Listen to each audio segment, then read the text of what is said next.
నాది ప్రేమే కదరా. ఇది నీకు ఎందుకు అర్థం కాదురా?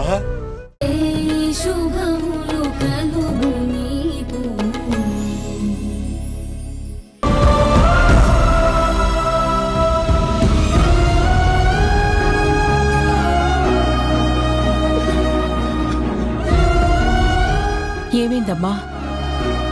జయసింహ గారు ఎలా ఉన్నారు? అంత మంచి మనిషికి ఇలా జరగడం ఏంటమ్మా? ఆయన ఇప్పటికీ ఆ మంచం మీదే ఉంటారంట.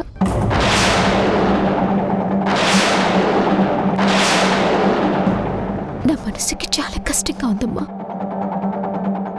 చరణ్ గారి బాధని చూస్తుంటే గుండె తరుక్కుపోతుంది.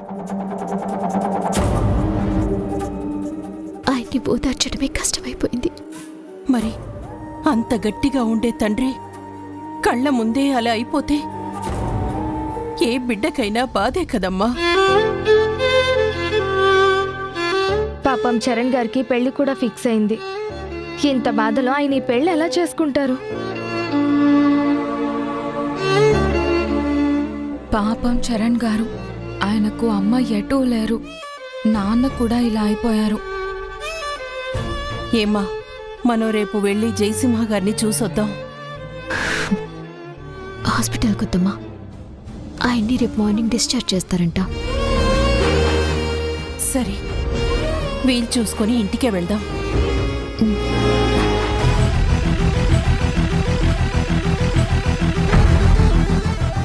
వారాహి, వారాహి, వారాహి.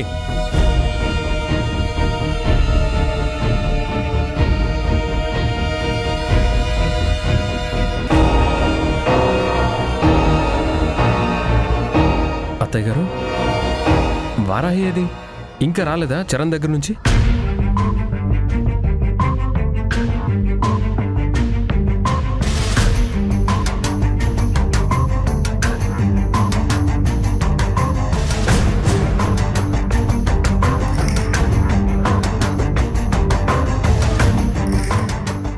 వారాహి, వచ్చేసావా? పర్లేదు, తొందరగానే వచ్చేసావు. సర్లే, మనం వెళ్దాం పద. ఎక్కడికి? ఎక్కడికేంటి, త్వరలో మన పెళ్ళి. ఇప్పటి నుంచే షాపింగ్ మొదలు పెట్టకపోతే అవ్వదు కదా. మిగతా పనులు చాలా ఉంటాయి.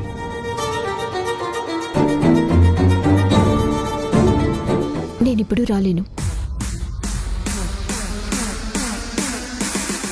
ఇప్పుడు రాలేవా?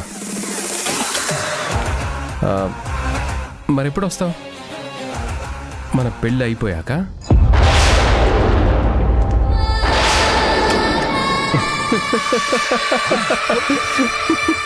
చూడు, నేనిప్పుడే నా కళ్ళతో జయసింహ గారి కండిషన్ ఏంటో చూసొచ్చాను. ఆయనకు అస్సలు బాగోలేదు. ఈ మూడ్లో నేను షాపింగ్లు, షికార్లు చేయలేను. ఇదేంటండి, మీ అమ్మ ఇలా మాట్లాడుతుంది? ఇలా మాట్లాడితే మీరేం అనరేంటి? ఆయన ఎవరికో బాగోకపోతే ఈమెకెందుకు ఇంత బాధ?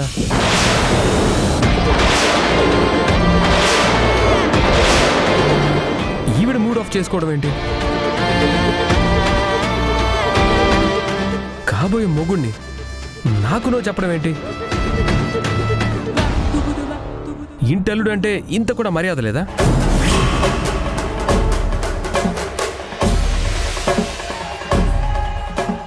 అతనెవరో బయట మనిషికి ఇచ్చే అంత వాల్యూ కాబోయే మొగుడికి ఇవ్వదా తను? జీవితాంతం కలిసి ఎవరితో ఉండబోతుంది?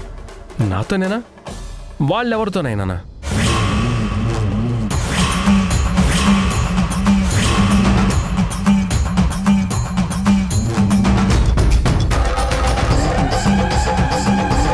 చూడు బాబు, ఇన్నేళ్లుగా ఆ సార్ని చూస్తుంది, ఆయన మంచితనాన్ని చూసింది.